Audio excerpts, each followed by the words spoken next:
This podcast is proud to be part of the TalkSport Fan Network. TalkSport. Powered by fans. From an early kickoff in the Sunday League to the final whistle at Wembley. From local heroes to international icons, groundsmen to gaffers, grassroots to golden boots. When it comes to football, it's everyone's game. Wherever you're listening across the UK, get your mates together with Carling, the beer of football. 18 plus, always drink responsibly.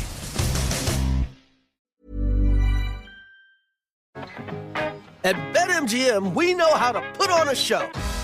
So we don't just do offers, we do golden offers like this. MGM Millions, our supersized jackpot where right now you could win over £21 million. Get ready for the golden era in online casino. BetMGM, it's showtime. Minimum 10p game stake. Terms and conditions apply. 18 plus. Please gamble responsibly.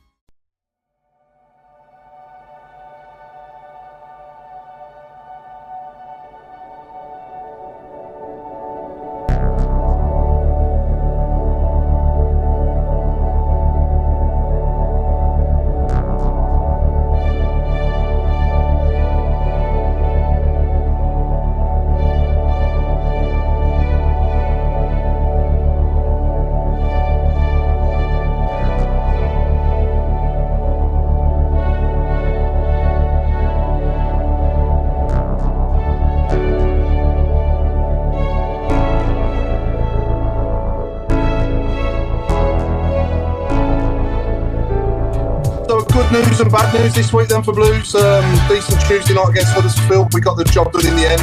Got the 1-0 win through an Alfie May goal, which I thought was a good quality goal, and Stamstead really impressed me when he came on in that game. We'll pick the bones out of that, and then our first defeat of the season at Charlton on Saturday, where we were a bit lacklustre, a bit huffed and puffed a bit, and I think if we were still playing now at Charlton, we wouldn't have scored, would we, Mark Meredith? I'll start with you, mate. Yeah, it was a tough one, wasn't it? It was, I was expecting us to get beat at some point during the season, and I also thought it would come in probably the way it did. We looked tired and a bit sluggish, and they had a couple of chances first half that were pretty simple chances that they missed, and I've been really impressed with the substitutions that he's made. Like talking about Stansted on Tuesday against Huddersfield, I thought was a great sub, but seemed to get it wrong a little bit on Saturday, and I'm not blaming Davies on that. Obviously, he went for it when he at half time and thought that he could change a little bit, but I don't know. I think the wrong players maybe went off, and after we, as you said, after we conceded a goal, we didn't look like scoring one, did we? And probably still not now. I'm not a big Dykes fan right now. I think he's struggled to make an impression since he's been here. We'd have to, give him some more time and a chance. The Stansfield one, listen, for me, great buy, but I think bringing him in has really knocked Alfie May down a little bit in regards to just position on the field. He's not getting in the positions he needs to get in anymore. He's a prolific number 9 goal scorer. He's not playing in that position right now, and it's hurting him, and he, drags him off at half time, which, I didn't think he had a good performance in the first half, but I do feel that there's a goal in him somewhere. And I think he's struggling to come to terms with being a winger or a 10. And then the other issue is you stick him in the 10 and you put, Williamson out wide. And to be fair, he's best positioned to 10 as well. So you're moving 2 players around to suit one. So don't get me wrong, Stansfield's a great buy, and I'm not disputing any of that. But I just think it's hurt a couple of our other players, and it doesn't look like Davies is going to change the system. So it could be like that, throughout the year. But as I say, on a positive, the Huddersfield game, we got ourselves a good result, and then another positive this morning, seeing that Paik signed a 5-year deal or 4-year deal. So that's massive for us because he's a top player for sure. Yeah, definitely. And Chris, I'll come to you, mate. Last Tuesday night, I believe you was in the is it the sponsors lounge you was in? Is that right? And then you was at the community. Was it the opening of the community centre locally as well before? Yeah. It was the opening of the new community hub by the foundation. So we got to see all the fantastic work that the foundation are doing, which is it's pretty incredible. I know that Andy, our sponsor, has a lot to do with the foundation. I believe he's put a 6-figure sum into the thing. So yeah, fantastic. Well done, Andy. Yeah. And you enjoyed obviously was the sponsors lounge good? And obviously since all the refurb, I've not been in there since. I've been in there, but only as like for part of a meeting. I haven't actually eaten in there it's absolutely incredible place. Absolutely fantastic. And the food was top notch. Yeah, no complaints from me. Good stuff. And Claire, talk us through your day on Saturday then. I know obviously we'll get your thoughts on Huddersfield as well, but let's start with Charlton first, because I know you was there as well as always. Yeah, I just think there was something just a bit weird about the whole day and the whole game, to be honest. The atmosphere wasn't up to how it normally is. It just felt like everything was a little bit off. I don't know why, but I was surprised he didn't make more changes. I'm surprised he kept with the same team, to be honest. Considering I thought Huddersfield, we really did play well, and it was quite a hard-working game as well. Again, we just didn't look like our normal selves. Wayward passing. I mean, we didn't let a goal in within the first 20 minutes, so that was a plus.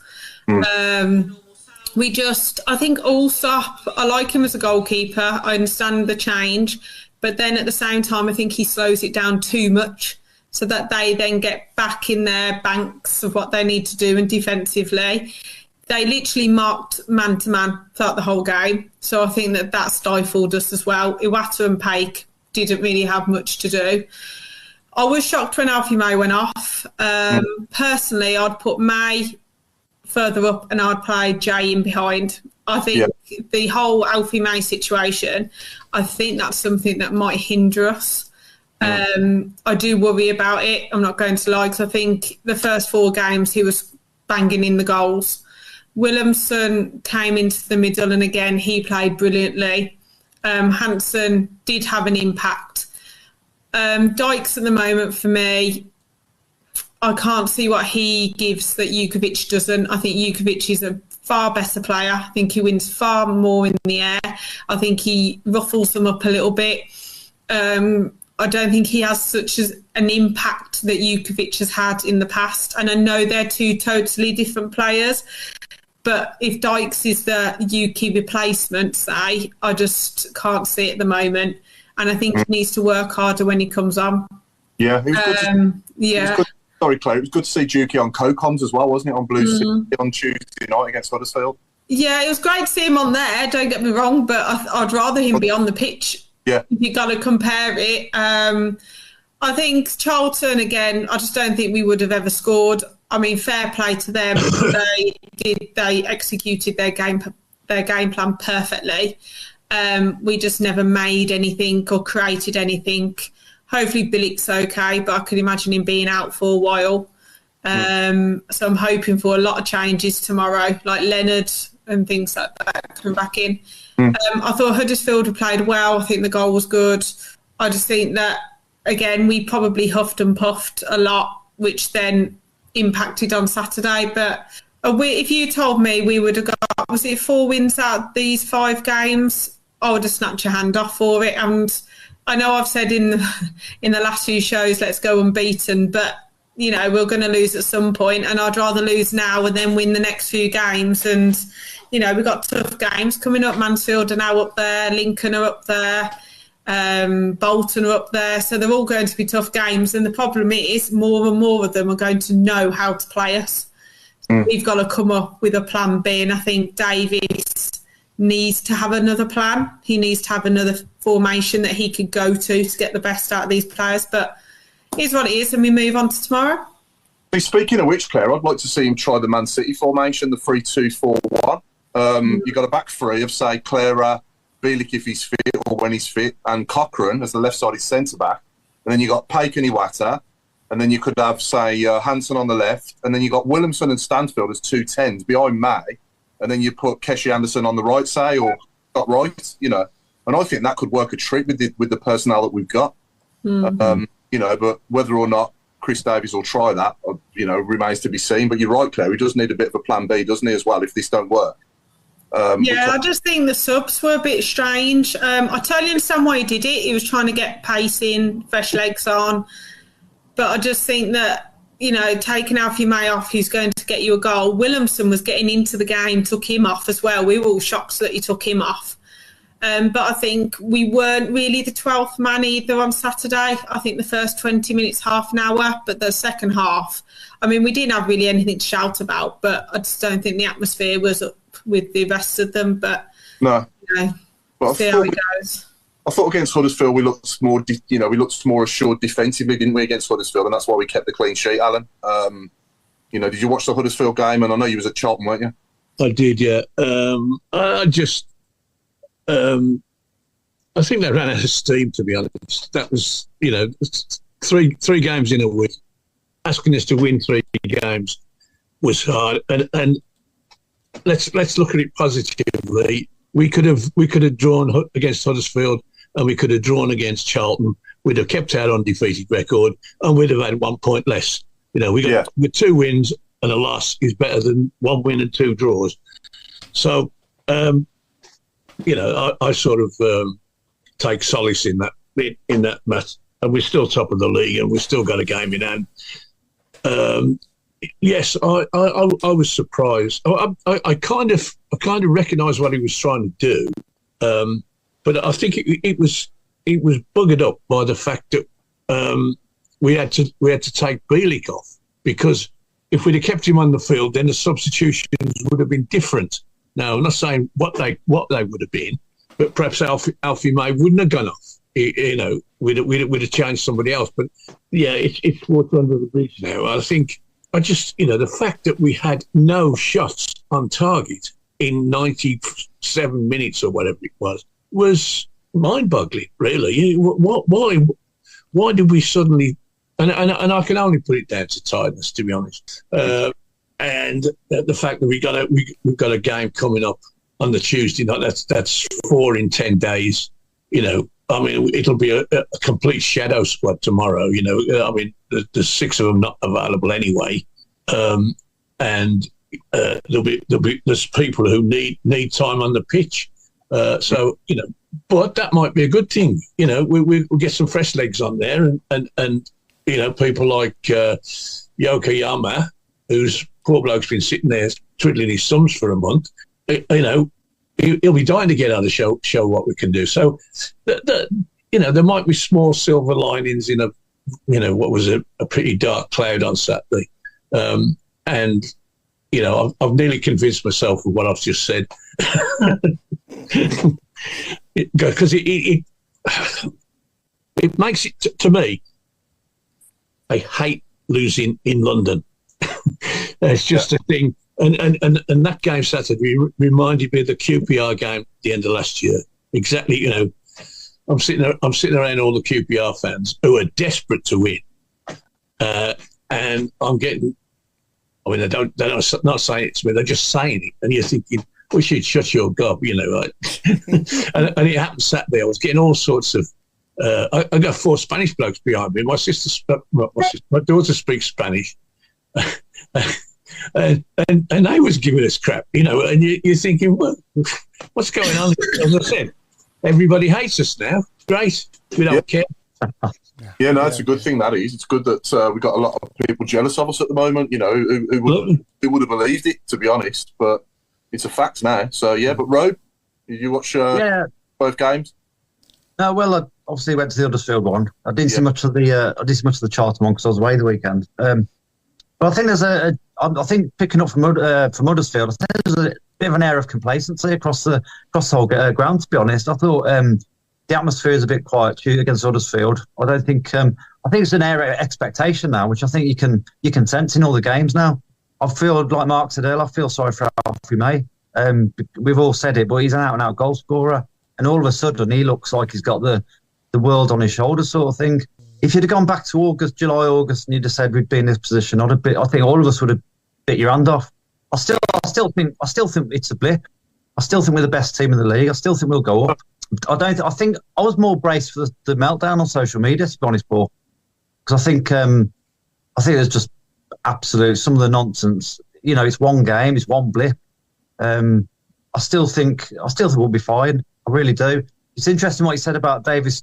Well, it's a learning curve for him, because I think he needs to maybe have a tinker and have a think about how he's going to change games. But he's a young manager. He's a young manager himself, so he knows more than anyone. I mean, I love his honesty as well. Some of the stuff he's coming out with afterwards. It's been a long time since we've had a manager that honest. So, like I say, back to the drawing board. Tomorrow's a good chance, like we've said, to play a few of the shadow squad, and I want to stay in that competition because it breeds a winning mentality. I think we need to win tomorrow really to stay in it. And some of the lads that lost the game on Saturday, mate, I think they might want to go out there tomorrow and prove a point. They might be asking me to play. Yeah, exactly. Yeah, I think you could be right there. Yeah, I don't think he'll change all the players. He won't change all 11. Nah, no chance. And to be honest, Paul, I think I'm pretty certain Peacock Farrell will come back in goal. And to be honest, I hope he has a storming game and he keeps a clean sheet. He'll do him the world of good as well. Yeah. So yeah. But I think the best way to respond to this defeat is to beat the record that they had and try and win the next 8 games on the trot. You know what I mean? And that's no better way. Obviously, it's one game at a time. You don't look too far ahead. But no, if they can sort of have that as a motivation, try and beat what they've already done, then that would be a good mentality to have, wouldn't it? I think as each game goes by. Absolutely. I mean, it'll be interesting what team he puts out tomorrow. It's always interesting when you said the others get a chance. So yeah, I look forward to it. Yeah. And Craig, what do you think of my idea, mate, about that 3-2-4-1 formation with the personnel we've got? I just think that Williamson and Stansfield behind May could absolutely destroy teams if we played that formation.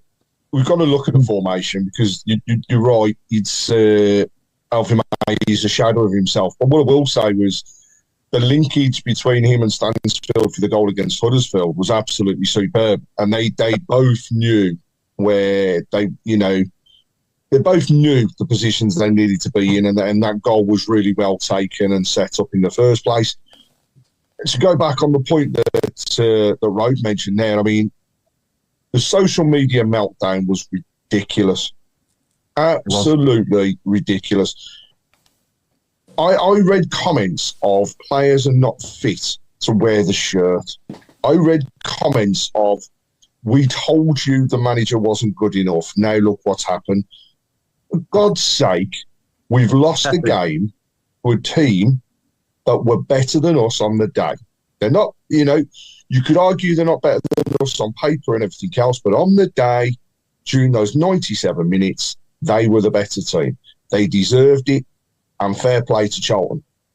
Now, we've got to take that as motivation and say, we're not going to have that happen again. We don't want to be in a position where we're chasing a game and looking as leggy as what we did. But also, as fans, Claire's mentioned it and watching it as I did, you didn't hear the fans like we normally do.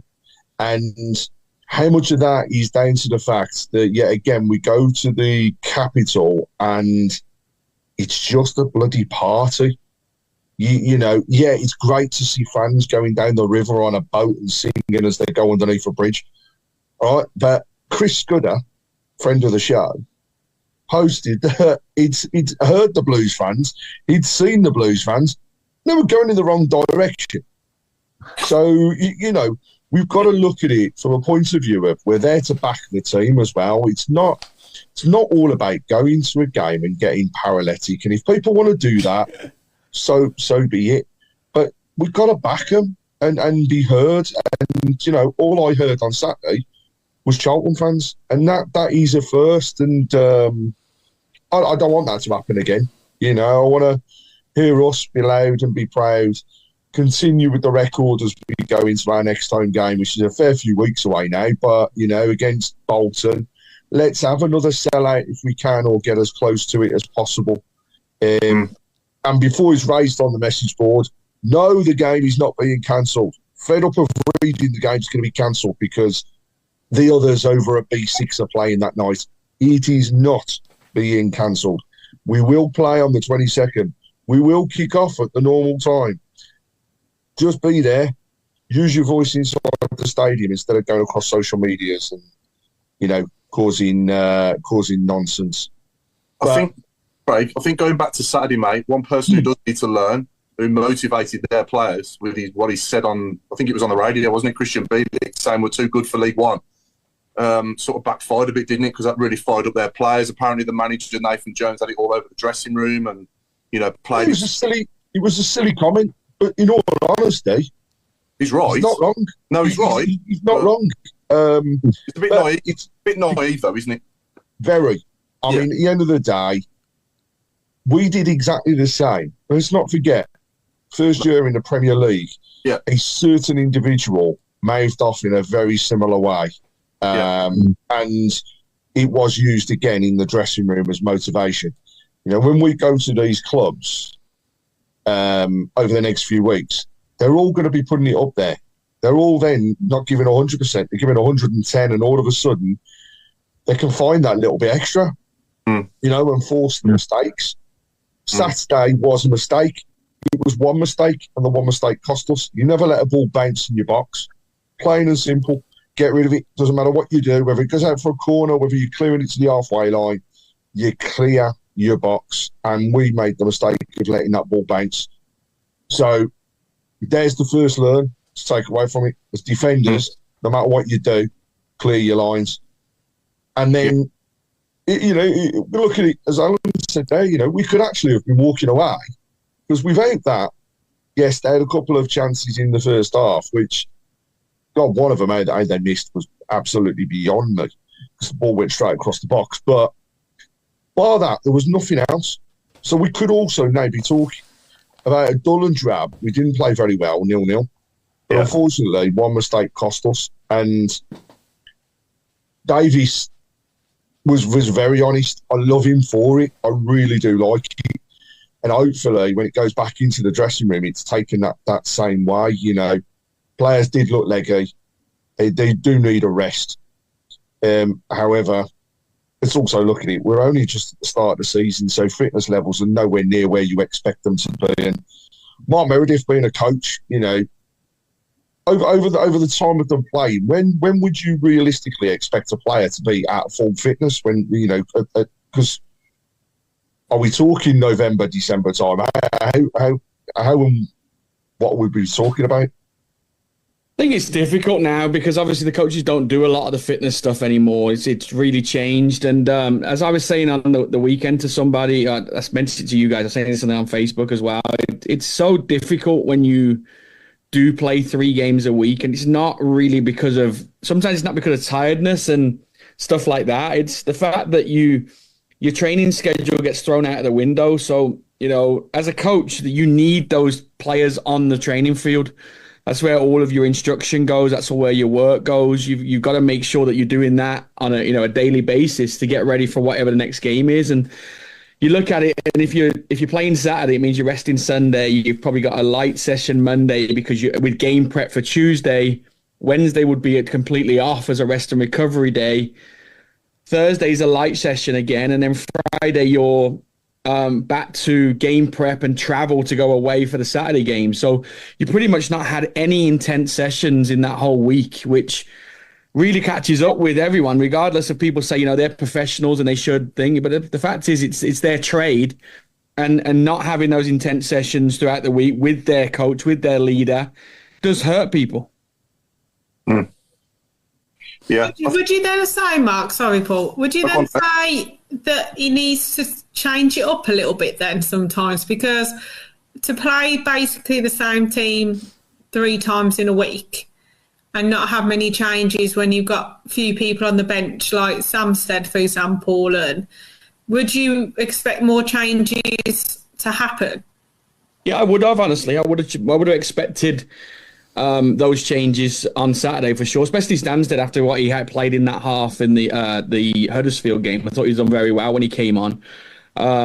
So, and again, Peake and Watton have been fantastic, but I'd have put Leonard in there if it was myself, just freshened up that a little bit as well. But, going into the game, we probably didn't feel like we were going to get beat. We were all on a high. We were all ready for another win. We were all ready to watch and have this show on Monday and talk about, we were the best team again, like we have been for the last 5 weeks. So, it's one of those. It's a hit to the system, but I really think now, going into tomorrow's game, there will be a lot of changes. I think that, Bellic's obviously out already. I think that so Davies will come in. I wouldn't be surprised if Clara rests and Sanderson comes in and gets him a game, and Leonard will certainly get a game. So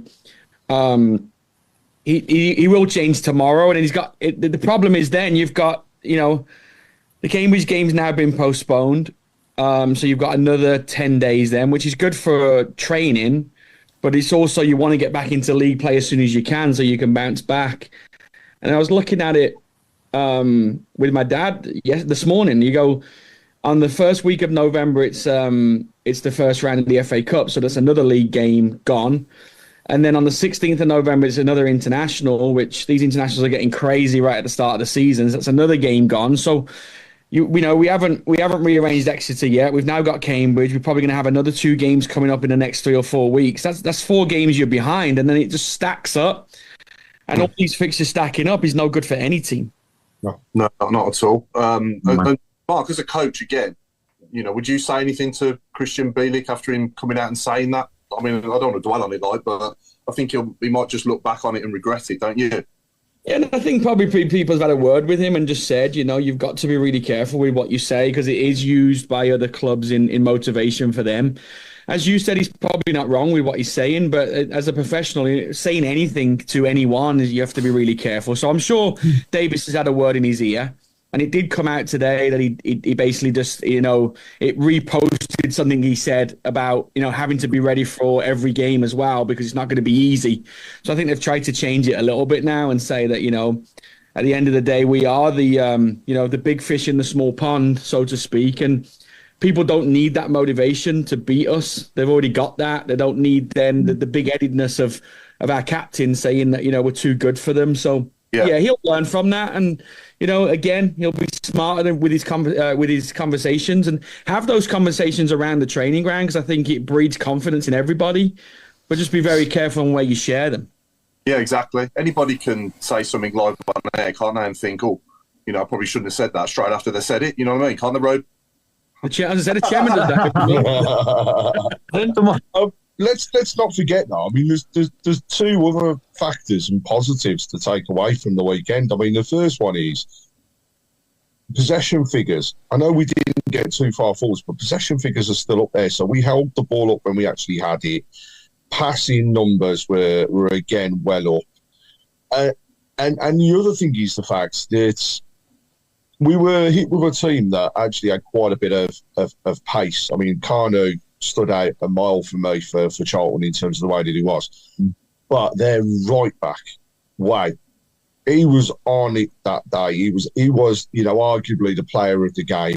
And if you didn't get that nomination, then there's something wrong there. But absolutely, we still held up to them, and we could still compete even when we'd made numerous changes. And the other thing is that I've put it on a message board already, but please, people, go on to the PFA Twitter account if you have Twitter or other sources.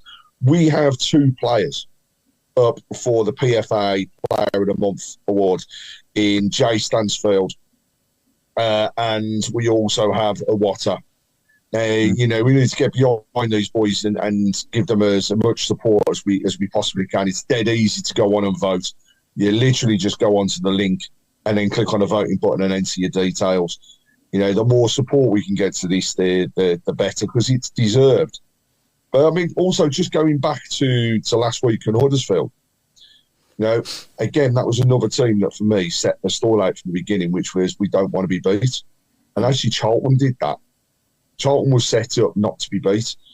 The difference was we had that extra bit of class, and we came out the second half at home and we were well on top of things, and they couldn't cope. Whereas Charlton got their lucky break, and then we had to go chasing. But we had nothing at all going forwards. I would swap it up a lot for tomorrow. But what I would say is don't take much notice of tomorrow's game for the next league game, because it's going to be totally the opposite again. And Lincoln away is no easy game at all. They're doing well. They're up there in the league. In fact, the top half's really close. But we're still top. Just remember, we're still top. We've still got a game in hand. We're still the best team, aren't we? There we go. Oh yeah. This is not all a doom and gloom show by any means. Don't get me wrong. Sorry, Alan, carry on. I was still on schedule to finish up with 113 points. So it's not panic status just yet. Yeah, there was a stat actually on Saturday. So everybody's going into panic mode, right? But look at the teams that have been promoted out of the league that have got in and around or over the 100-point mark. So at the same point in time, Wolves had exactly the same amount of points as what Birmingham had and went on to the top and actually hold that record at the moment for the points and goals scored. Sunderland, exactly the same. They were on 22 points at this point in time. So we're not behind any sort of curve. We've lost the game. Let's be realistic. I don't think there's one of us on here that honestly thought we were going to go all season without losing a game. So we've lost one. Now, start that streak, like you say, Paul. Let's get back into the positives and let's continue the run and get back into the swing of getting results. Let's see more of the Stansfield and Alfie May situation. I think that will gel over time. We'll see more of them playing together. Dykes, he's got to prove it, hasn't he? That's all we can say. He's got to come out and prove to us what he can do. And if not, then Dukey deserves his chance. So onwards we progress. But also, congratulations to Jay Stansfield on the under-21s call-up. Yeah, it's another positive to take away, and it's great that we've got yet another international player. And to go back on that first comment, Pake on his 4-year extension. Yeah. That's a phenomenal piece of business by the club. That is incredible. That's a proper statement of intent, and hopefully, a few more to come over the next few weeks. Yeah. Can I just say about Pake? I watched his interview today, talking about his new contract, and he was asked,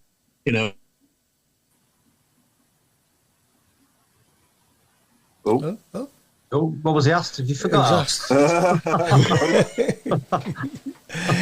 That could be the new competition for this week. He's back. Oh, he is.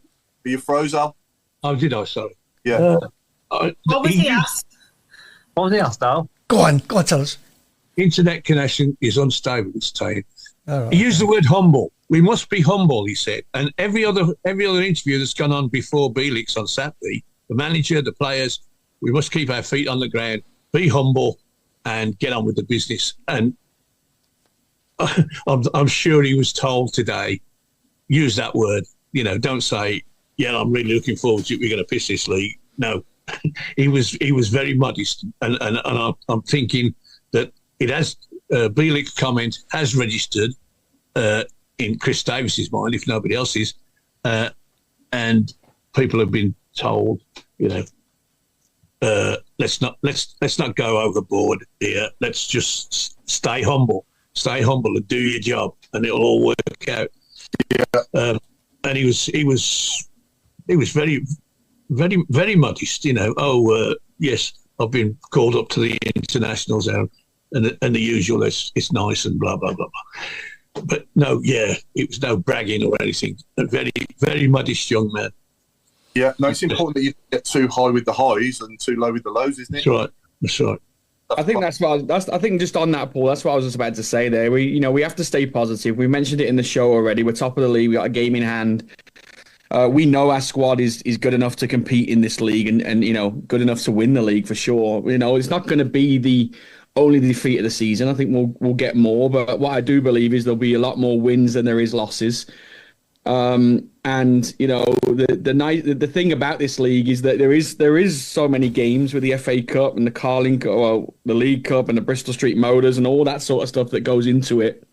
What we do have is we have a squad capable and big enough to be able to make those changes over the Christmas period and stuff like that to really grab the results when we need to grab them, and then continue in in the top half of the table. And for me, first or second this year is what we want.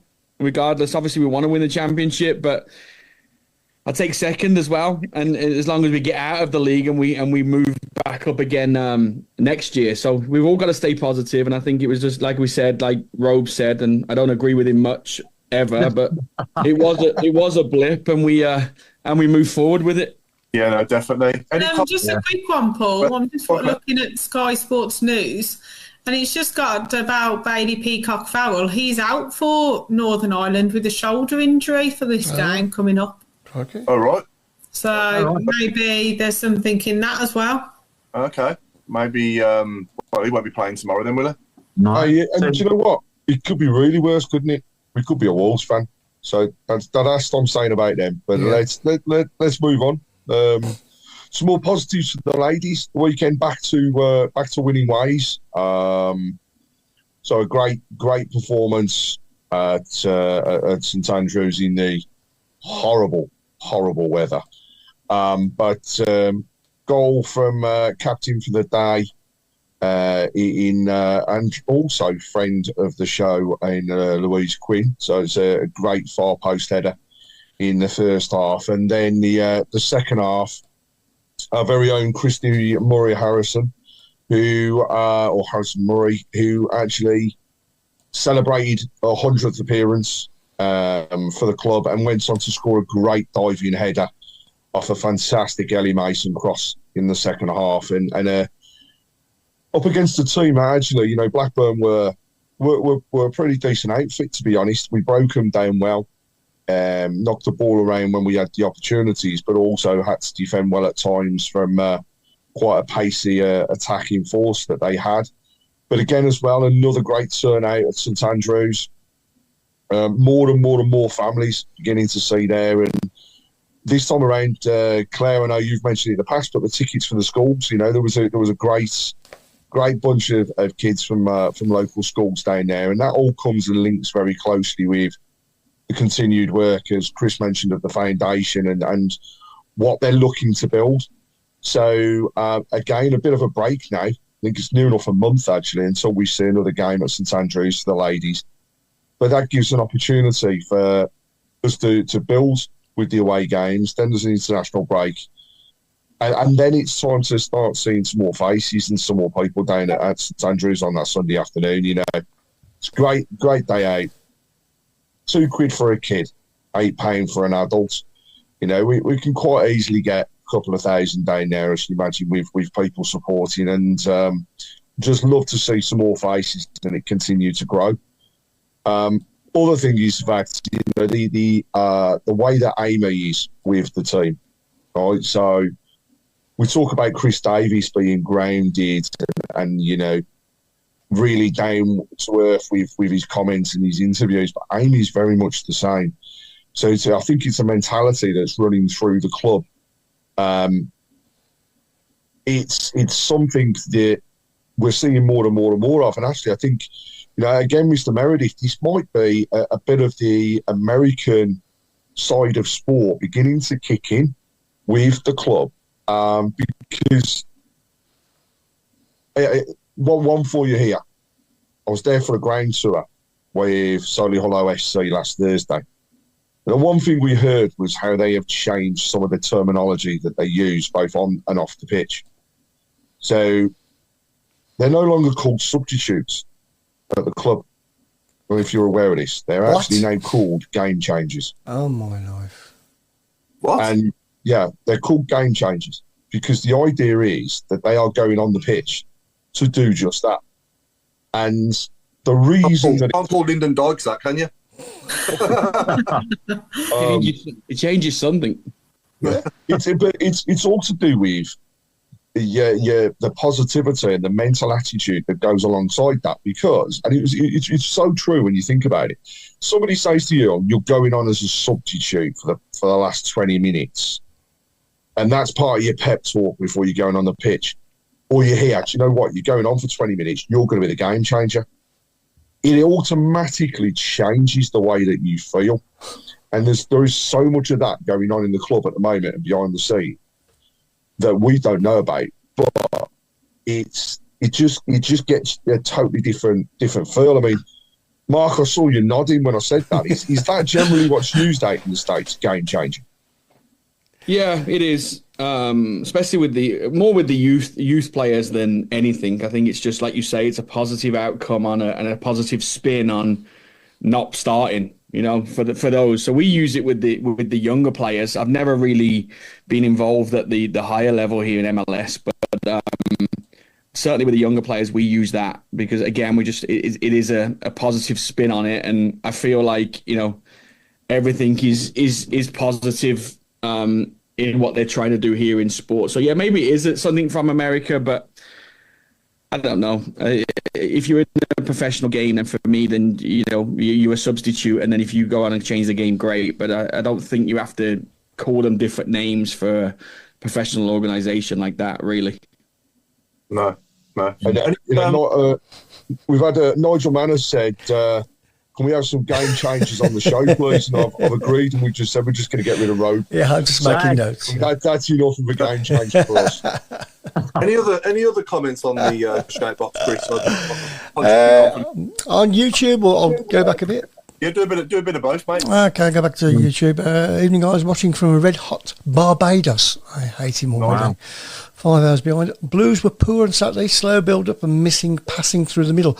We were lucky it wasn't more. Yeah. Bad day at the office.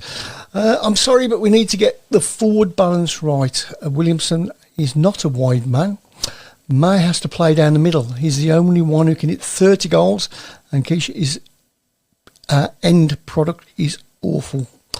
Davis said at the beginning of the season that anyone who thinks it will be easy does not understand football. Too many people think it's a walk in the park. Those are the highlights on YouTube at the moment. Excellent. And we've got a couple of fun things lined up as well, haven't we, Chris? Again, like we always do. Yeah. We've got a Who lined up, and those that watched last week will know that we did a new thing with shirts where we're showing basically the shirt without the sponsor and the manufacturer, and we want everyone to tell us who the sponsor was and who the manufacturer was of each blue sock. Have we got two this week, Chris, or just one? No, sorry, I've just got the one. Yeah, got the one. Okay. You do that first. Do it first if you like. Yeah. And let's do that first. No, we need a name. We need a name for it, don't we? Yeah. What's the shirt? Anyway, there you go. Go on, mate. We say whose shirt is it anyway? Whose shirt is it anyway? That's a good one. I was going to say, let's get shirty. Oh, I'll tell you what, let's open it up to the audience. What can we call this? Good one, yeah. See what people think. New game. Do you want to have a look at it now? I'm going to do this quick. I think it's quite a hard one myself, but Paul will probably get it straight away. But here we go. Have a quick look. I'm going to give it. Let's let our audience know. Okay. Yeah. I'm going to put it up for 10 seconds. If nobody gets it by 7:30, I'm going to claim it as a win. Here we go.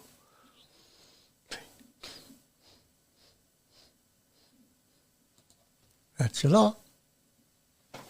Anybody on our panel? I love that shirt. Yeah, I love that shirt. Yeah.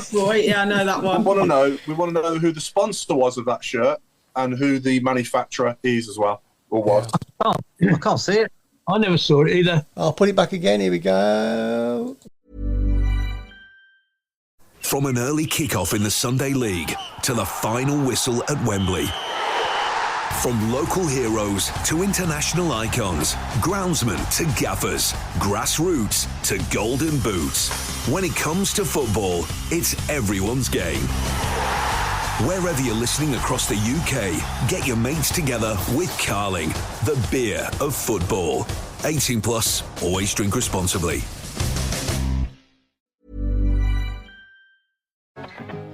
At BetMGM, we know how to put on a show.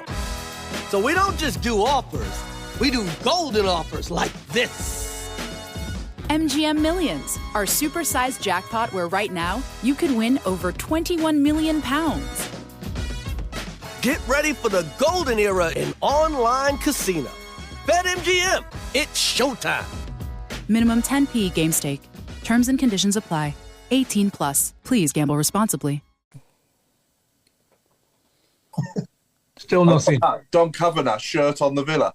I I think we've already had a winner. We have. Yes. Taylor's won. Yeah, well done, Pete Taylor. Okay, that's taking long, isn't it? And for an extra point, what season? What season was it? Yeah. What was the season? I can't remember. I love how people are spelling.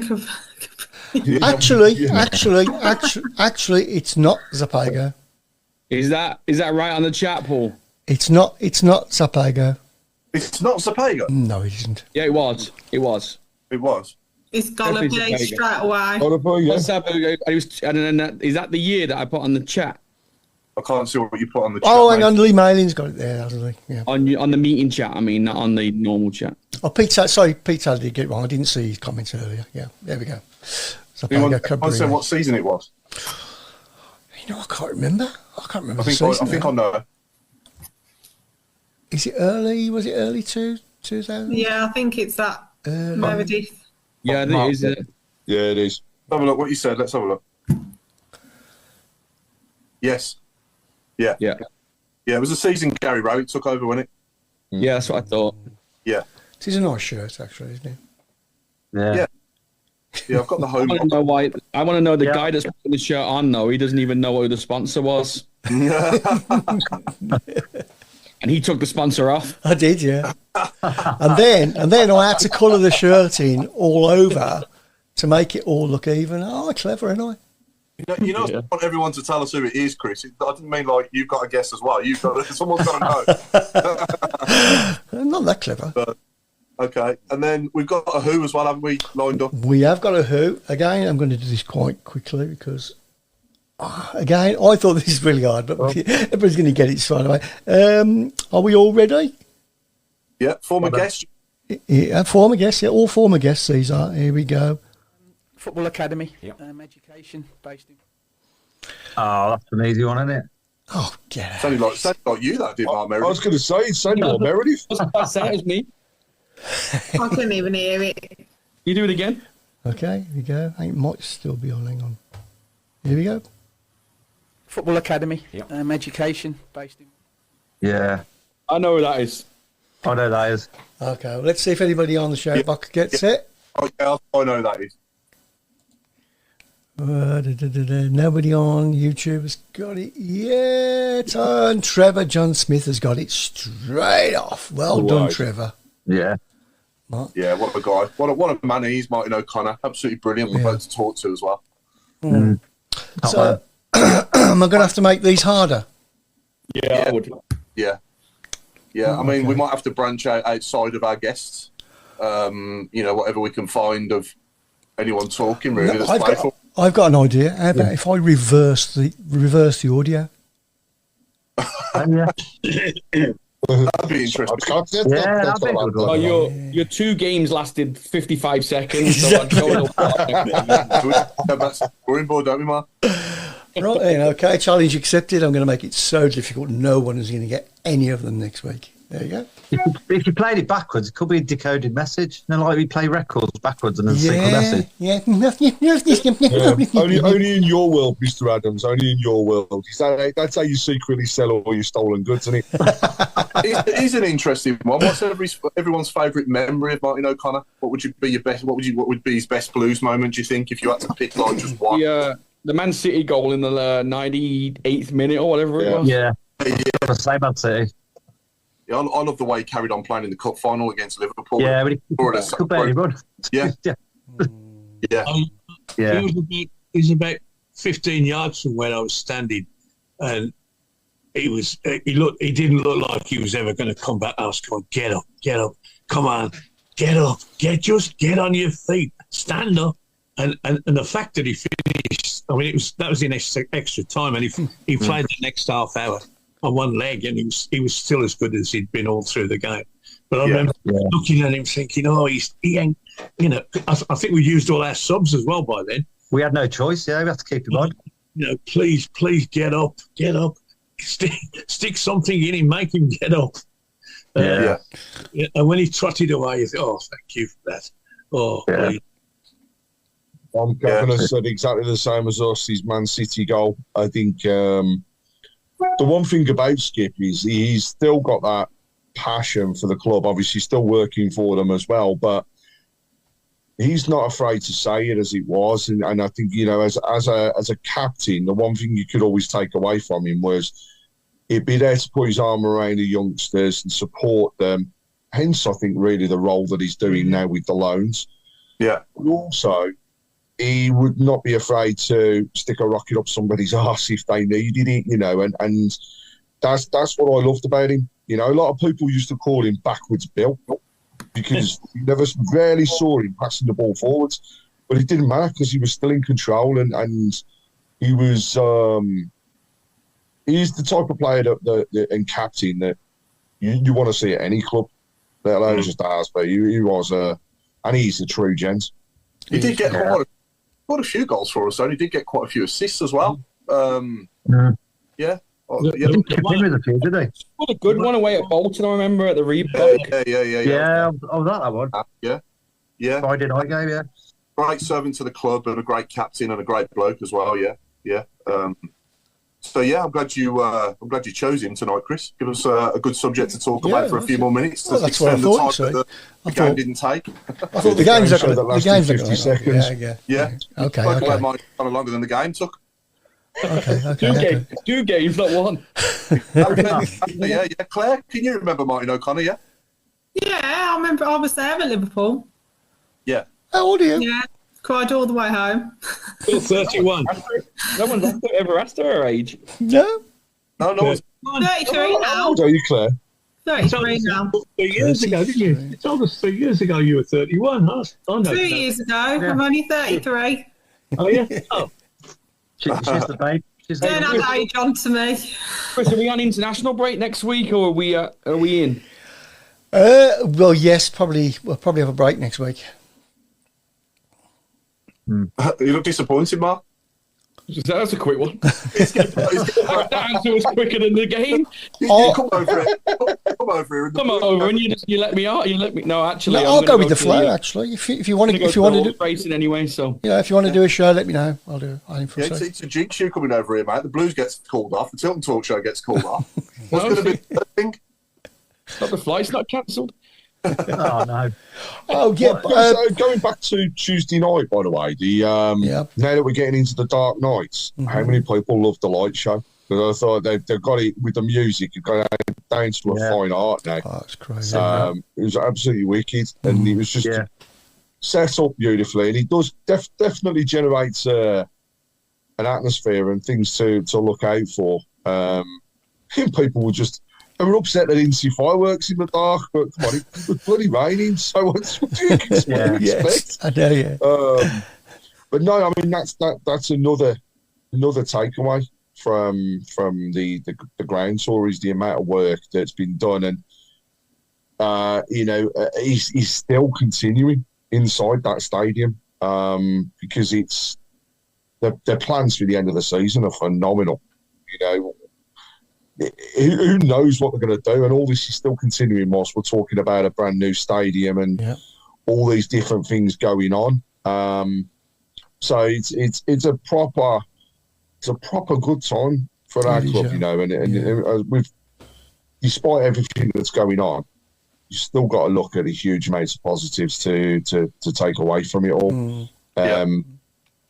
Just on that, Craig, we're doing a stadium tour next Monday with family. So Paul Delph sorted that one out for us. So I was thankful for that. So I'm actually excited to go and see it. Especially it's going to be over 10 years since I've stepped foot in the ground. So it'll be a totally different experience, I think, from when I used to do the stadium tours myself and seen on CBeebies once. It's something different to look at now, but I'm excited for that. I'm excited to see what the difference is, and just going to the club shop and all that sort of stuff. So, yeah, I've got to say the work they've done inside the stadium, especially like the Garrison. Wow, that is something special. It is. and I know it's linked into the theme of Peaky Blinders, but it really is like walking into an old school pub, the way that they've set it up, the memorabilia that they have from the actual TV programmes and things like that. Yeah, it's that's why you're not allowed on ground to us, Adams, because we know you'll steal it. But it's just brilliant the way that they've done all of the work, and then you also go into the chairman's area and own a game. What a difference that is to be out, and the Garrison obviously was the old Jasper Carrot Suite, so it's obviously all been rebranded and built up. And I think just what we're seeing and what is still to come. The foundation launch last week was a major stepping stone for our club, not only for what they're doing inside, but what they're doing for the community, and the fact that hub is going to be available to support people with, all the issues. There's somebody there to always listen.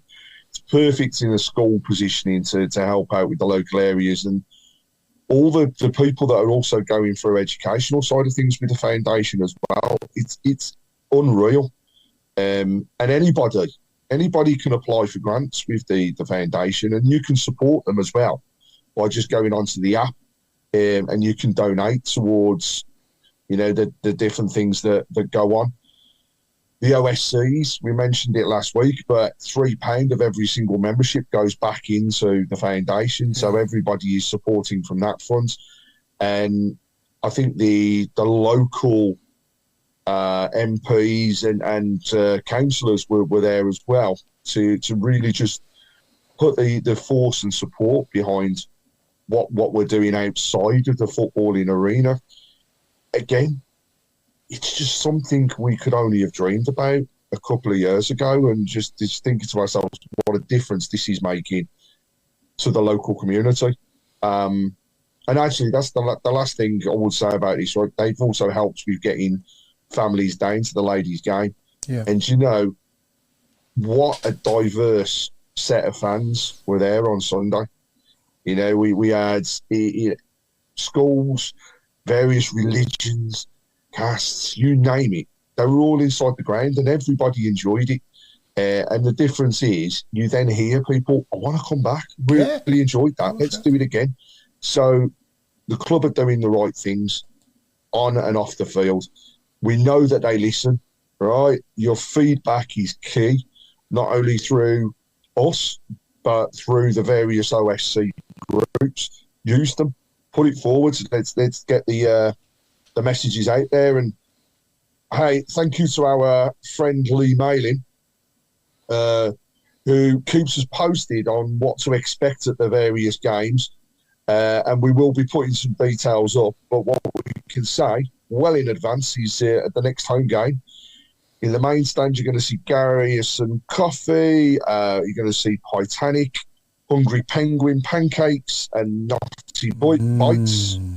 In the Cop, it'd be Flying Cows, the Currywurst, Love Greek Company, and the Quirky Indian. In the Tilton, we've got the Donut Society, Poutine Punks, and Chatty Patty. The Changing Room has the Buff. Gilmerick has Disco Fries. And they're all the vendors, the street food vendors that will be there for the Bolton game. And let's also not forget the service you get from inside the ground now. It's 1,000 times better. Who saw the picture of that tiger bread, that full tiger bread that was hollowed out with full of pork? Come back. While we're on that subject, though, it's getting colder out there, and inevitably it's going to start raining more, and it's going to be freezing minus something very soon. And I hope that they can keep this up and have the same amount of people out there on the car park before the game when the weather's like that. And the only way they're going to do that is obviously by giving us some sort of shelter and, dare I say, heating as well. Some sort of heaters up or something, I don't know. Saying that, there was a bit around Tuesday. Talked about. Is it, Claire, yeah? Excellent. Yeah, it's one of my top agendas that I bring up. Okay. How are we going to? But I know the one in the main stand car park will have a roof. But it is something that I have said. I mean, I'm not going to lie. The other day it was raining and there was still loads of people there, weren't there, Craig? There was loads of them. So, I think that it is something they need to talk about and think about, but it will be raised, I think, the next meeting that we have. Wait till it gets colder. That's the thing, isn't it? That's when. Yeah, I would have some marquees, and by the time you've got everyone in there, it'll be warm enough anyway. Yeah. So to me, I think they will think about it, because the amount of people that go. Yeah. Luckily, recently we've had really good weather, so it's been brilliant. But it's something that we are talking about. And I think that the fan park being open is going to make a difference as well, because a lot of the people that are in the COP at the moment are there because they haven't got the other fan park to go to. But as soon as that opens, you're going to see a natural swap, I think, of where people go. The Globe and Ball will officially become an official supporters club bar. So, that's going to also mean that there's people having the ability to get inside and get out of the bad weather. But like Claire said, having a roof around the other side is just going to make such a difference. And hopefully we can see a few more things cropping up over the next few months in regards to it. There's no better window than at the moment when we've got a big gap between games. No, absolutely. That'd be interesting anyway. And is that amphitheatre as well? Is that now as well? Is that all done? Is that everything we're going to see there? I think or do you so. think there'll be any more coming to that? I think so. It's a lot different to how I thought it was going to be. That's why I asked. Really. I'm impressed. Don't get me wrong, Claire. I'm impressed with it. It does look great. Yeah, I thought it was going to be more towards the shop, but obviously they've slightly tweaked it.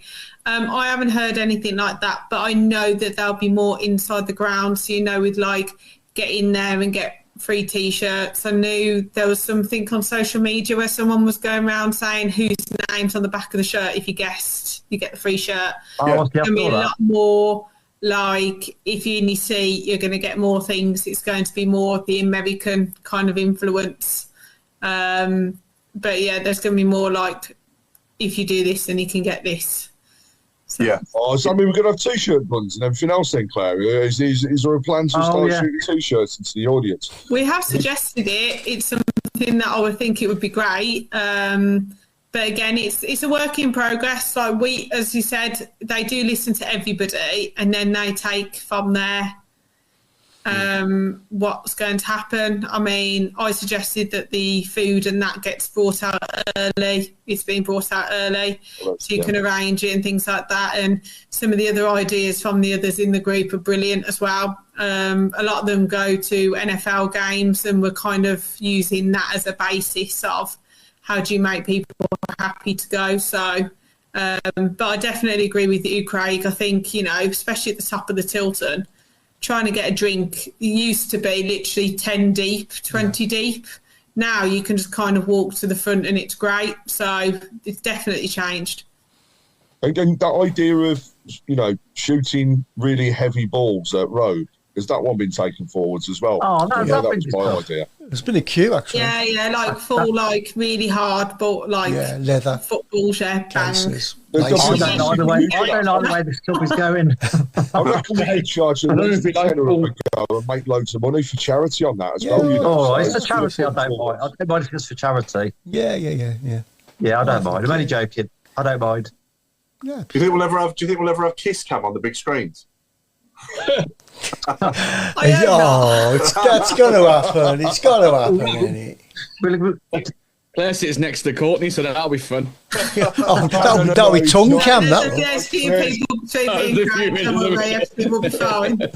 Maybe my mum, there's not many women by us. She's more worried about the people that stand next to her than me, mate, trust me. No comment. So it's kind of like, tomorrow night now onto tomorrow night, then we think about tomorrow night and hopefully go there and get the result that we need to, towards the steps of progressing.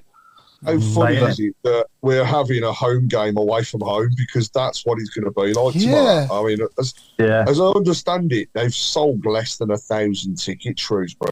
Yeah. But we've got 3,500 going. It's just mental. It does beg that question, though. Why, if they knew they weren't going to sell that many tickets, why didn't they sell us more? Because I think we could have carried on going. Yeah.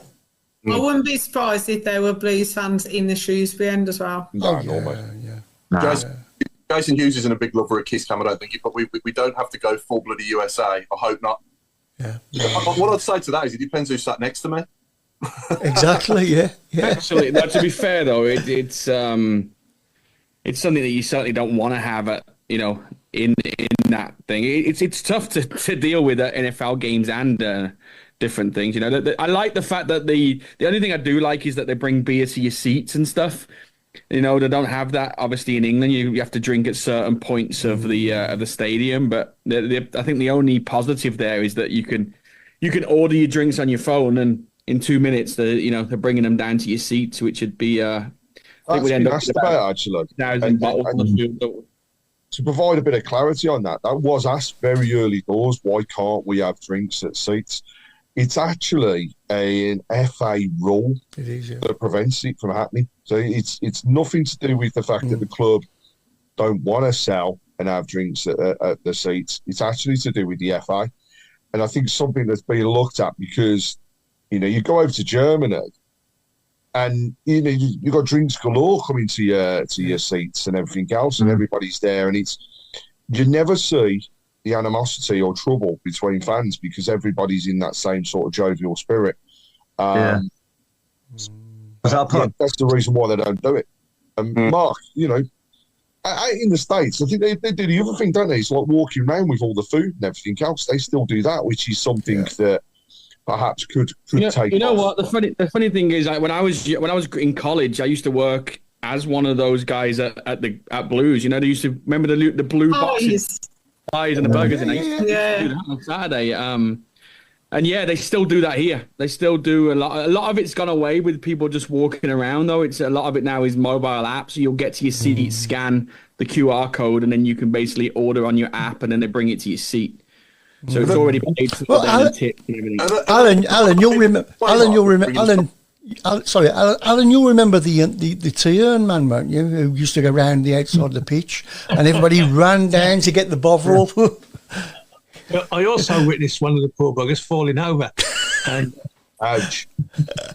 Yeah, tub of tea on his back, and he was lying on his back with the tea underneath him, and I got him up, and it didn't last much longer after that. The tea. Started having places where you could go and buy stuff. But I've been to American sporting events and had people bring stuff to me. But funny enough, the guys with the beer, they also had a trunk on the back, and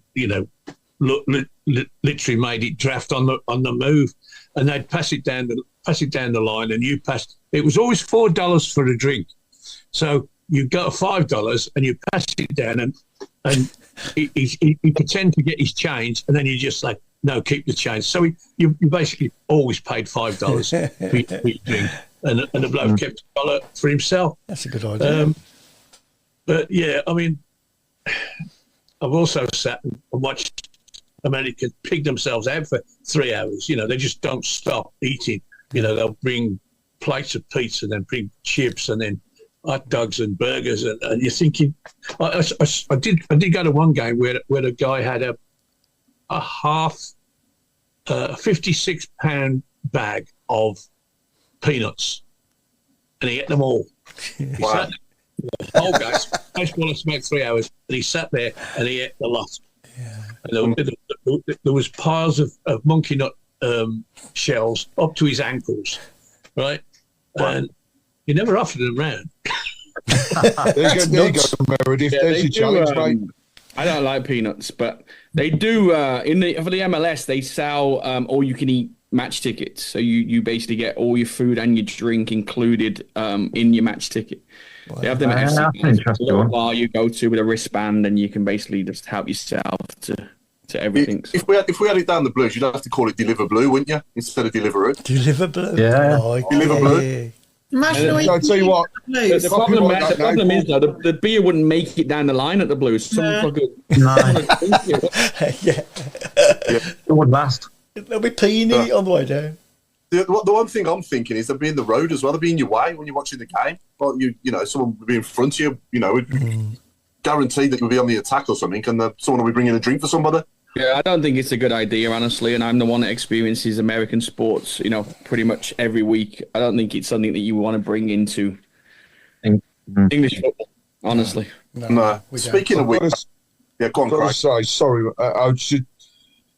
Jason Hughes. It We're not playing word association. I'm sorry. It's very, very funny in way to Pandiani, but we're definitely not doing word association. Should do it. I like Nigel Manns as well. Bloober. Bloober, Yeah. Bloober eats. You can see it, this is a slippery slope, hasn't it? Yeah. This is, It's on the way. We've moved on at the club. And as a podcast. But talking of getting in people's way, do we know if the fans just in front of me have got anywhere with the club with regards to that sort of big post has been put right in front of them? It's gone through all the OSC, and I've heard they're sorting it. Oh, good. That's good to know. Because I can't tell you what. Everyone seemed to have tagged me, and I was like, I've got no idea what to do. Yeah. So I just passed it on to Suck, and so hopefully it can be sorted. Yeah. Pete Taylor's winning with Deliver Who? Deliver Who? Yeah, I like it. Oh dear. Pizza one love. Pizza one love. What with this word association game? It's actually quite good, really, isn't it? It's just me, and I'll take Deliver Blue instead of Deliveroo, and yeah. What have I started? Yeah. Michael Woods has said Daly had a bowl of nuts and 2 glasses of beer at the last game. He always gets Daly with these. Yeah. Fits into everyone. Yeah. There we go. So it started. Food Subway. No, not anymore. Can I give a game changer way? I just want to give a shameless plug as well to our actor friend. I forgot his name. Tim Faraday. Tim Faraday. I know, yeah. Massive friend. Know him well. Yeah, Tim Faraday, a big blues fan. He's producing a film next year, I do believe. I think Paul Devlin and Jeff Horsfield have got a couple of cameos in it, as well as a well-known Tilton Talk presenter. That's got to be in a pub, Chris. They're in the pub. I don't know. Yeah, probably. Yeah. So round out the side collecting the change. Tim sent me the score yesterday, the song that's associated with the film.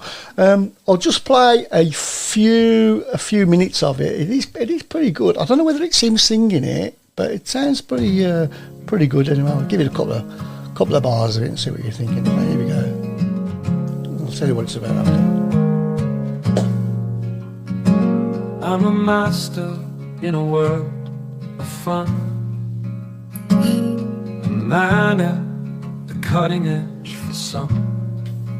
I'm often misconstrued and sometimes dumb, but one thing's for sure, I'm alone in a world of bitter melodies and rum. It's pretty nicely produced, that is, isn't it? That's Ed Sheeran. Who is it singing? You know what? I don't know. I'm not sure if it is Tim himself. If it is, I'm highly impressed. I'm highly impressed. Anyway, the film's about a time-travelling ambulance. I think that's what he said to me.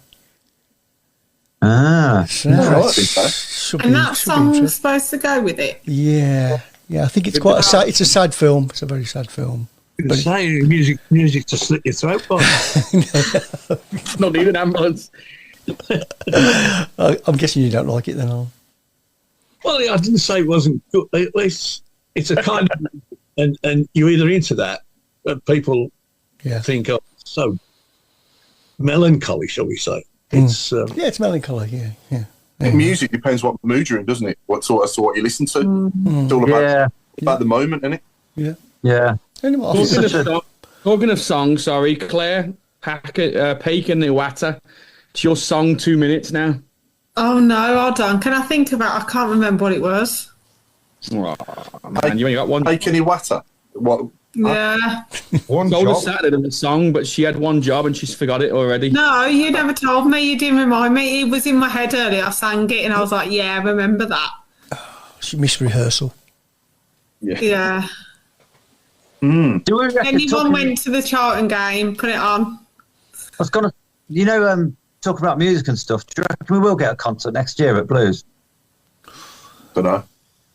It'd be nice thought, wouldn't it? Something's got to happen for the 150th. The one thing I can say, Mark, I have asked whether a certain Jeff Lynn will be doing anything, and the answer was a flat no. I remember it now. Yeah, it's going to go. The magic, it Watton and Peg sung ho. Can you repeat that? We didn't quite catch it. No. Can you put that song back on for a little bit? As you got to the end, the tone dropped away, but we've just recorded that. We're going to send it off for X Factor. That's right. We'll get Simon's opinion. Might be on a film next year.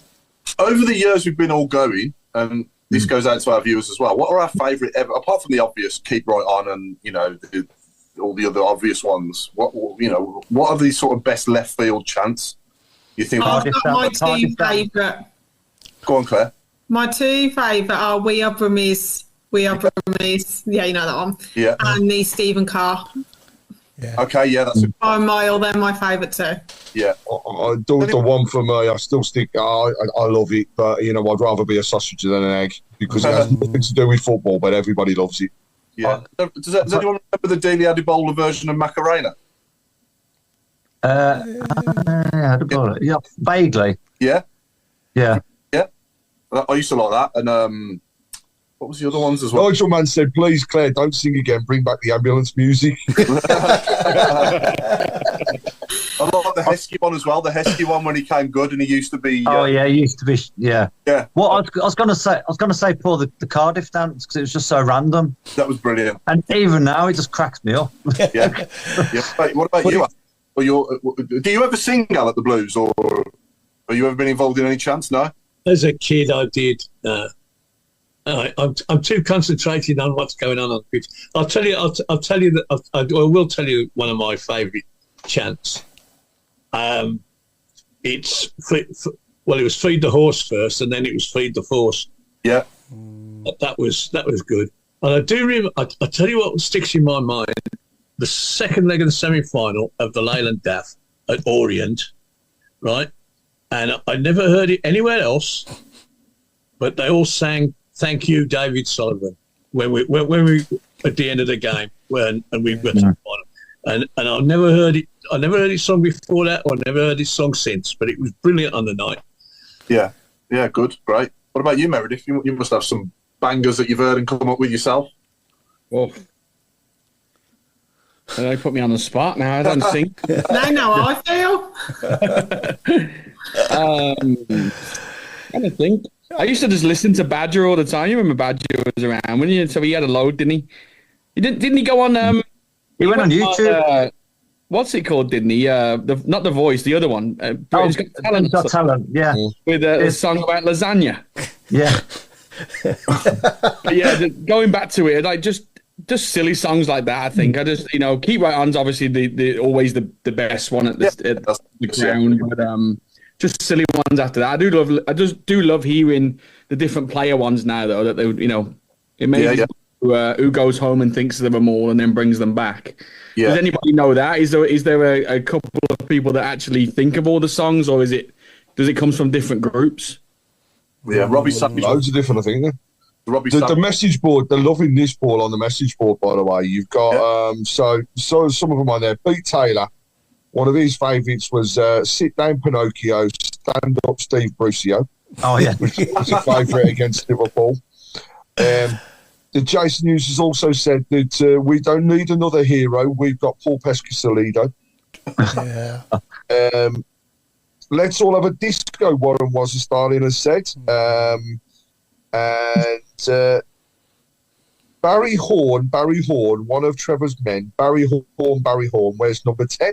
Michael Woods is one he said there. Adibola from Trevor Malloy. Doing the Cardiff dance, Dave Twine. Yeah, Cardiff dance. Oh, hockey. Oi. The Robbie Savage Son song. Dom Kavanagh. He sang that Craig, when he come on, he sang that to us. Do you remember? He did indeed. Marlon King's song as well, people love. Yeah. And they come to Birmingham, and you will see Salisbury, M&B. M&B. Yeah, it made me laugh. The first time we played Man United in my life at home, and we were all singing Courtney, Get Out of Browne. Yeah. You know what? I always like the we don't care about Carson. I always thought why don't we adapt? Why can't that be adapted? You know, like we don't care. Somebody sang something like that at the weekend, but none of us could understand. We don't care about something. Yeah, I was like, we don't care about Wanderers. we don't care about the Vile. Got an exclusive for the film, but I can't announce it on air. But we'll tell everybody afterwards. Oh, okay. Lee Mailing's one used to be one of my ones against Arsenal. Oh yeah, let's all do the Wenger. Yeah, and I'd rather have a dinghy than a canoe. If I remember rightly, went through every type of flotation device because at one point it was raft. We had dinghy, we had raft. Did we have a Ringo at one point as well that people were going on floating? Yeah, everything changed just to get it through on that one. Oh, we used to have the three wheels. We used to have the 3 wheels on my wagon song. We did that was quite a long song as well. There was only about 10 of us that sung that. Go on, Road.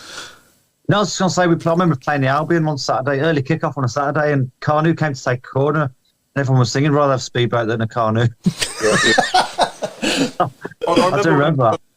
When we tried to buy macaroni as well, and you went to Middlesbrough, and every time we played Middlesbrough, macaroni up, yeah, that was funny as well. I do miss a good old. You know, when we send people, when we do relegate, we did relegate teams. We sing a good old fashioned "We'll meet again." We'll meet again. I love that. Yeah, when we were 4-0 up against Leeds. Yeah. We'll meet again. Yeah. It's just funny. And of course, I love it when we do play them lot up the road and we just high pitched, sing their name high pitched. Yeah, I remember us being like rabid mice. I remember the wrestlers on Soccer AM. Easy. Yeah. We were doing that to Villa at 2-0 up against them. I remember that. All our fans were going easy. Yeah. Brilliant. Yeah, and do you remember the Thomas Sorensen one as well when he cuts up at St Andrews? Nice one, Tommy. Nice one, Tommy. Yeah. Nice one, Tommy. Nice one, son. Nice one, Tommy. You know you're number one or something when he like that. Right. Yeah. That's cracking me up as well. Yeah. Chris, can we read out Michael Woods' one? I'm just borderline whether we can or not. Yeah, okay. Arsenal, you can wash your hands and face, and you can wash your Arsenal. Yeah, brilliant. No, there's been some great chants, but Team of Tebbelis is up there as well. Got to be. So in good mood. You go down and you hear everyone singing it, and you're ready for the beer to fly. That's what he's known for now, isn't it? Inside, especially at half time, it tends to be the song that's sang. And yes, the beer that's been purchased doesn't get drank; it gets worn. Yeah, loving the guest the player as well on the screens before the game. Anyone notice that with the badges, the clubs that they played for? It's always obviously blue. Yeah. And then you got to I'm on a unbeaten run at the moment. I've got every one of them so far. So no one noticed that? Great. No. I've got to say I've not seen it, but then the past couple of games I haven't really got in until about 10-15 minutes before kick-off, so I miss a lot of what's going on. Oh, okay. Yeah, on the big screens, they put up players like the badges at the clubs that they play for. Have you seen it, Claire? Yeah. Yeah. And see who they play for. Yeah, you get them as well, Claire? I don't really take much interest. I'm too busy just seeing where my dad and my brother are. Yeah. Or I'm talking. Okay. I'll probably get it wrong anyway. Have a go next time and let us know how you got on. Okay. Yeah, but no, there's been some great chants over the years, hasn't there, really? It's been brilliant. Yeah, the drum one's the greatest one, because whoever suggests we have a drum, the answer's no. Yeah, we don't need a drum. We don't need clappers, and we don't need a drum. No. With Birmingham City, we don't need a drum. That was another one, wasn't it? Yeah. I've still got my clapper. I kept it throw it on then, Chris. Starting to itch a bit now as well. Predictions for tomorrow, then I'll start us off with 2-0 Blues tomorrow. Alan?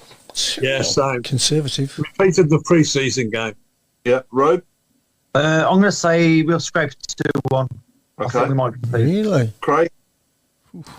No, I might just say I think we'll only get a 1-0 because I think there'll be that many changes. And I don't know, Shrewsbury how they will set up, but I think we'll just scrape by with a 1-0. Okay. Claire?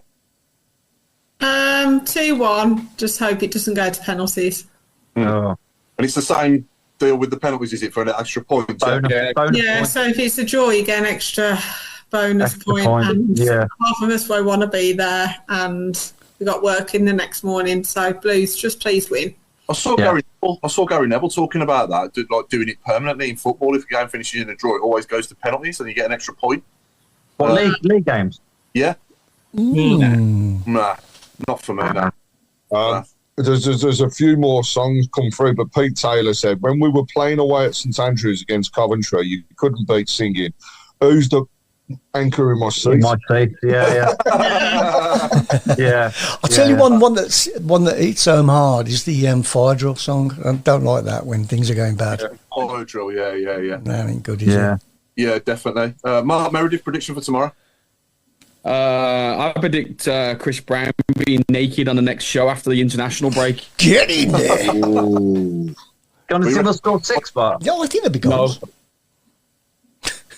No, I don't. No, in all truthfulness, I'm with Craig. I think probably just a 1-0. yeah. The message board: Nigel Mann saying 3-0 Blues, Michael Evans 3-1 Blues, Dom Kavanagh 2-0 Blues, Trevor Malloy 3-1 Blues, Mike Hill 3-1 Blues, Daniel Ruin 4-0 Blues, Dave Twine 2-1 Blues. The sign-on chant apparently is one that people remember quite fondly as well, especially the Liverpool. As is in the Liverpool slums, looking in the dustbins for something to eat. Yeah. Find a dead dog and you think it's a treat. In the Liverpool slums. Love it. Yeah, there's been some good ones. That's in the Coventry slums, isn't it, Mark? Yeah. Yeah, I know. Yeah, Spanish there. Chris, we want your predictions for tomorrow. I'm going to go for 3-0. Okay, that'll do. Yeah, 3-0. Yeah. Easy. It's also a reminder as well, Court. We do need to win tomorrow. I think I mentioned it earlier, because if we don't win tomorrow, that game against Fulham under 21 is going to be a dead rubber. Yeah. It's going to be very low, very low crowd for that one. Yeah. So we do need to win to stay in it tomorrow, really. Yeah. Taylor's also said against Liverpool, how about singing "Feed the Scousers" to this tune of Band-Aid? It was always hilarious. Yeah. Let them know it's Christmas time. Yeah. Well, that's that one when we went to Liverpool or Everton. It was like, "Hey, Scouser, I want to know where's my stereo and my DVD." And people can chip in. My stereo and my DVD. Yeah, that's tough. Yeah, Michael Woods, how about My Garden Shed? That was a cracker as well. That's been sung at every away game, apart from Charlton. Yeah. The first time my daughter heard that, she was laughing her head off. She thought it was hilarious. My outside bog, they sang the one time. My outside what? Bog. Got some turd and some bog roll. It was the... I quite like, to be honest. Actually, Mark Adams, you're used to that, aren't you, really? An outside bog with a bucket and a turd and some sort of roll. You just described my job. Well, that's a conversation for another time as well. The loudest fans down the Blues, yeah. The loudest away fans? Loudest away fans, you mean? Yeah, loudest away fans, yeah. Oh, Rangers pre-season. Nobody's touched them, actually, from that point of view. Rangers are unbelievable. Yeah. That as well, Dave Twine, Jingle Bells, Jingle All the Way. Oh, what fun it is to see the Blues win away. I remember singing that at Wolves when... That's been a very, very long time to be sang, though. Yeah. Only once a year. Just once a year, isn't it? Last 2 seasons, we've never won over Christmas, so that one's been kept in the locker for this season. All the old school songs are coming out the locker at the moment, though. They everybody... It changes from game to game, but they are, all the old school ones are coming out because the kids are generally looking around going, what are they talking about? I know, but we need to start singing Keep Right On to the End of the Road. Some people are singing Till. Yeah. Yeah. Greg Downs as well. He had a good song, didn't he? He's got no hair, but we don't care. Remember that? Greg Down. Yes. It's not 9 o'clock, it's 8 o'clock. So that's it. That's another episode done. And these weeks and episodes fly by. Honestly, don't sit anywhere where an hour and a half goes quicker in my life. So yeah, thank you everyone again for watching. We'll have a break next week for the international break. And I've been Paul Hipkiss. It's good night from me, and it's good night from Claire Giblin. Good night from me, and it's good night from the Robe. Hello. Good night from me, and good night from Craig Courtney. Well, it's a good night for me, and I'm not saying hello at this time of night. I'm saying goodbye, and it's a good night from the chairman of the board. Thank you. Good night, everybody. And from me, in sunny Sussex, still sunny. And it's a good night from Mark Meredith, whose team Dallas drew 0-0 last night, I believe. That's right. Yes, they did. Yeah. It's a good night from me, and I'll see everybody in England in 48 hours or so. Journey, mate. Have a safe journey over. Yeah, safe journey, buddy. Oh, and it's a good night from me as well. I'm sorry, it's a good night from Chris Browne as well. I don't know. Some people are going to have to start turning up at rehearsals. At BetMGM, we know how to put on a show. So we don't just do offers, we do golden offers like this. MGM Millions, our supersized jackpot where right now you could win over £21 million. Get ready for the golden era in online casino. BetMGM, it's showtime. Minimum 10p game stake. Terms and conditions apply. 18 plus. Please gamble responsibly. From an early kickoff in the Sunday League to the final whistle at Wembley. From local heroes to international icons, groundsmen to gaffers, grassroots to golden boots. When it comes to football, it's everyone's game. Wherever you're listening across the UK, get your mates together with Carling, the beer of football. 18 plus, always drink responsibly. This podcast is proud to be part of the TalkSport Fan Network. TalkSport. Powered by fans.